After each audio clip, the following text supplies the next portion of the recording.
You begin to notice it first in very small interruptions, not in open hostility, not in direct accusation, not in some dramatic scene where another person confesses that your growth disturbs them, but in the slight tightening of a face when you speak with more clarity than before, in the delayed warmth after you describe a new decision, in the strange little silence that follows a piece of good news.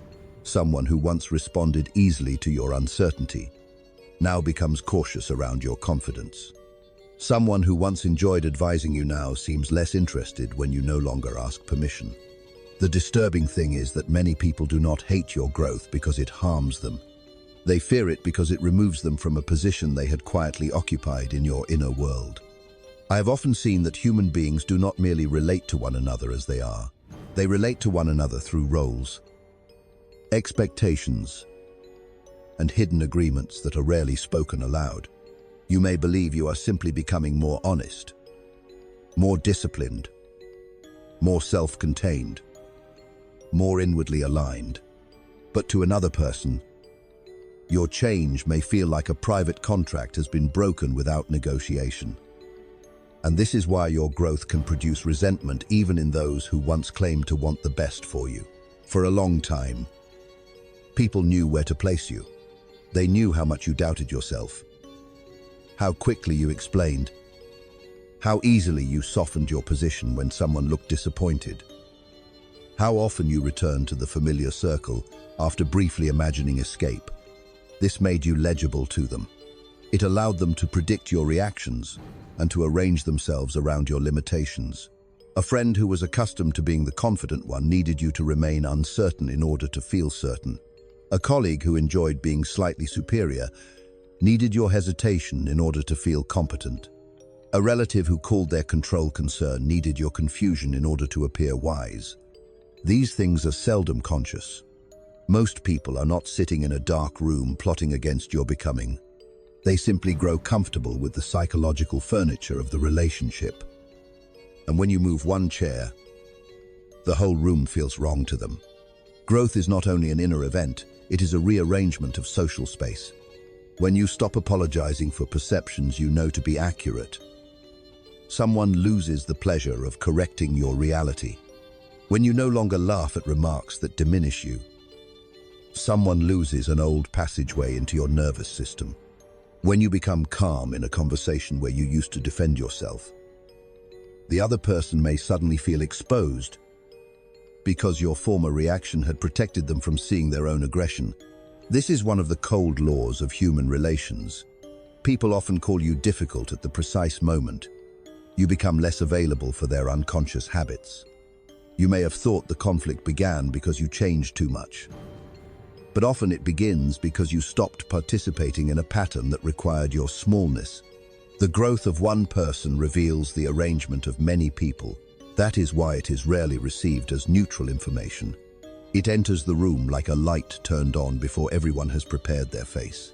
I have noticed that the first reaction to another person's growth is often disbelief, because disbelief is less painful than reorganization. When you begin to act differently, others may treat it as a temporary mood, a phase, a performance, an overreaction, or even a threat borrowed from someone else.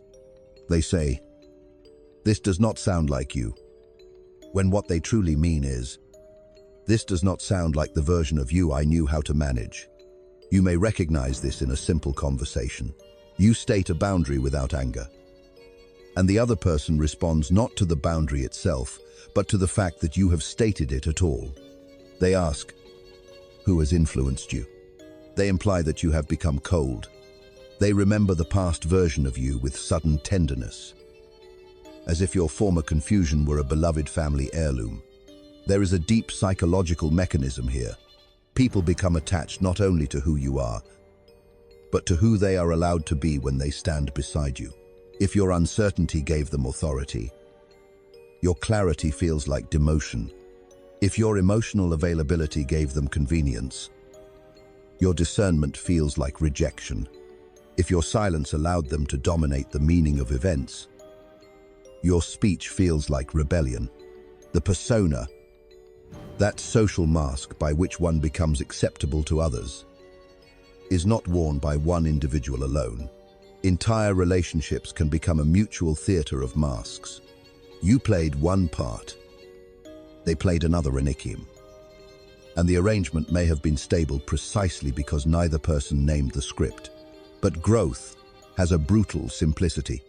It interrupts the performance. It does not ask whether the audience is ready. You may sit at dinner and notice that an old joke no longer works on you. You may read a message and feel no impulse to answer immediately. You may hear criticism and, instead of collapsing inward, simply observe the emotional tone behind it. Such moments appear small, yet they are psychologically revolutionary because they indicate that your energy is no longer being distributed according to old demands. Others sense this before they understand it. The unconscious is often quicker than politeness. A person may smile while some deeper part of them registers that access has changed. Human beings adapt quickly to your weaknesses and slowly to your strength. This is why compliments around your growth can feel strangely contaminated. Someone may praise you in words, while withdrawing in feeling. They may say they are proud of you, and then change the subject. They may admire your improvement only when it remains distant, theoretical, or useful to their image, but not when it changes the actual terms of the relationship. A person may like the idea of your growth because it allows them to imagine themselves generous, modern, supportive, and mature. But they may dislike the consequences of your growth because those consequences ask something real from them. It is easy to celebrate your new confidence when it appears on a public stage, in a photograph, in a clean sentence about progress. It is harder to tolerate that same confidence when it says no, when it stops explaining, when it declines the old emotional labor, when it no longer pretends ignorance in order to keep another person comfortable. There is a great difference between applauding growth as decoration and surviving growth as disruption. Many relationships can endure your improvement only as long as it does not alter the distribution of power. When it does, the hidden contract becomes visible. You may find that someone who encouraged you to become strong becomes uneasy when your strength is no longer ornamental. They wanted you stronger against the world, perhaps, but not stronger in relation to them. They wanted your growth as evidence of their support, not as an independent force that might question their behavior. Here, projection enters quietly. The other person may accuse you of arrogance when they are feeling inferiority. They may accuse you of selfishness when they are grieving the loss of access. They may accuse you of changing for the worse, when what has worsened is only their ability to predict your surrender. In such moments, the accusation is rarely a mirror of your soul. It is often a map of their disturbance. One must be careful here, for growth can indeed become inflated, and the ego may dress itself in the costume of individuation. But when growth is real, it usually does not announce itself with grandeur. It appears as a quieter refusal to betray what one has come to know. This refusal unsettles others because it cannot be easily argued with. It is not loud enough to attack, yet not weak enough to manipulate. It simply stands there. There is a symbolic image I would like you to hold for a moment. Imagine a narrow bridge between two houses, old and wooden, crossed for many years without thought. One day, you begin repairing your side of the bridge. You strengthen the planks, remove the rotten boards, raise the railing, and place a small gate where before there was open passage. You have not destroyed the bridge. You have not burned the other house. You have only made your side safer and more deliberate. Yet the person on the other side may feel betrayed because they had mistaken easy crossing for love. This is often what happens when you grow. You introduce structure where there was once leakage. You introduce consciousness where there was once reflex. You introduce choice where there was once automatic access. And the person who benefited from the old bridge experiences your repair as an act of aggression. They do not say, I miss the version of you who let me enter without knocking. They say, you have become distant. They do not say, I relied upon your lack of boundaries to avoid confronting myself. They say, you think you are better now. Language protects the unconscious from embarrassment. It converts dependency into moral accusation. You may see this after a disagreement, when instead of engaging the actual issue, the other person attacks the atmosphere of your new self-possession. They object to your tone, your timing, your confidence, your calmness, your supposed coldness, anything except the fact that the bridge has changed. In Jungian terms, individuation always creates friction because the individual begins withdrawing projections from the collective field. You stop needing the group to name you. You stop needing approval to confirm your perception. You stop collapsing into the role that once secured belonging. But every group, even a small group of two, prefers continuity over truth. Continuity is warm, truth is precise, and precision can feel like cruelty to those who were comforted by vagueness. The bridge remains, but it is no longer a passage for unconscious trespassing. The more concealed mechanism is envy. Though envy rarely presents itself honestly, envy does not always look like wanting what you have. More often it looks like discomfort with your permission to become. Another person may not want your life, your discipline, your solitude, your burden, or your particular path. Yet your movement reminds them of their own immobility. Your decision exposes their delay. Your courage exposes their negotiation with fear. Your clarity exposes the price they have paid to remain acceptable. This is why your growth can feel to others like an accusation, even when you have accused no one. A person who has abandoned themselves may experience your self-return as arrogance. A person who has made a religion of compromise may experience your refusal as extremism. A person who has decorated their prison may resent you for noticing the door.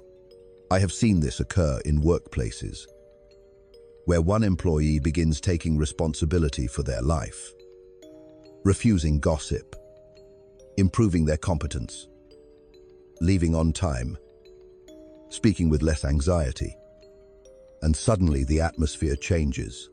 The same people who once complained about stagnation now mock ambition. They say, you have changed, with a tone that means, you have made our excuses less convincing. Envy is not only desire, it is the pain of witnessing evidence that one's own life may contain unused possibilities. This does not mean you should imagine yourself superior. That would be a childish compensation and would only create another mask. The important observation is colder. Your growth becomes unbearable to some people because it removes their alibi. As long as you remained uncertain, tired, unfocused, and emotionally available to the old pattern, they could pretend that remaining the same was natural. But when you move, you demonstrate motion. When you choose, you demonstrate choice. When you endure the discomfort of becoming more whole, you silently reveal that discomfort was not the true prison. Avoidance was. This is why some people do not attack your success directly. They attack your seriousness. They attack your discipline. They attack the strange new dignity with which you carry yourself. They must make your growth ugly in order to make their refusal innocent. Yet there is another layer, and it concerns the death of the old image. Every relationship contains an inner portrait. The other person carries an image of you, and you carry an image of them. These portraits are not updated automatically. They are defended, because they preserve emotional certainty. When you grow, the portrait another person holds of you begins to crack. They may continue speaking to the earlier version of you, provoking the earlier wound, expecting the earlier apology, reaching for the earlier weakness. But when the expected version does not appear, they feel disoriented. They are not only encountering your growth, they are encountering the death of their certainty about you. This is why they may try to summon the old self back through familiar triggers. They mention what you used to be. They remind you of past mistakes. They use old names, old jokes, old guilt, old obligations. They attempt to prove that your transformation is superficial by dragging evidence from the archive. You may notice this during a conflict, when someone suddenly becomes a historian of your former failures. They are not merely making a point. They are trying to restore the old portrait because the new one gives them no place to stand. In analytical psychology, we might say that the psyche resists the dissolution of its images because images organize emotion. When an image changes, the emotional economy must change with it. The child must no longer be treated as the child. The uncertain one must no longer be treated as uncertain. The available one must no longer be treated as endlessly available. The one who once explained must no longer be assumed guilty until proven innocent. This is difficult for others, because your growth demands that they become more conscious in relation to you. Many people prefer a flawed person they can control to a whole person they must meet. The flawed person is useful. The whole person is inconvenient. And so they may mourn your former self while calling it love. They may say, "I miss the old you," without realizing that what they miss is not your essence, but your compliance with their imagination. This is where the illusion collapses. If you have the courage to see it without dramatizing it, you discover that some bonds were not built upon recognition, but upon arrangement. They lasted because you stayed in a familiar psychological position. They felt peaceful because you carried the disturbance quietly. They seemed loving because you translated discomfort into patience and called your self-betrayal understanding. Then growth begins. And what once appeared stable reveals itself as conditional. The condition was not always spoken. It did not need to be. The condition was that you remain understandable to those who had no intention of understanding anything new. This realization can produce a peculiar loneliness. Not the loneliness of being abandoned, but the loneliness of seeing the structure beneath affection. You hear a warmer voice become formal. You notice someone supporting you only when you doubt yourself. You feel the atmosphere stiffen when you no longer need their interpretation. You receive a compliment that contains a warning. You are invited back into closeness only if you shrink enough to make the old bridge feel open again. And here the temptation appears to soften your growth into something more digestible. To reassure everyone that you are still harmless.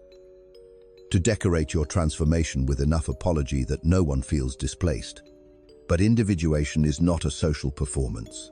It does not exist to make the unconscious agreements of others comfortable.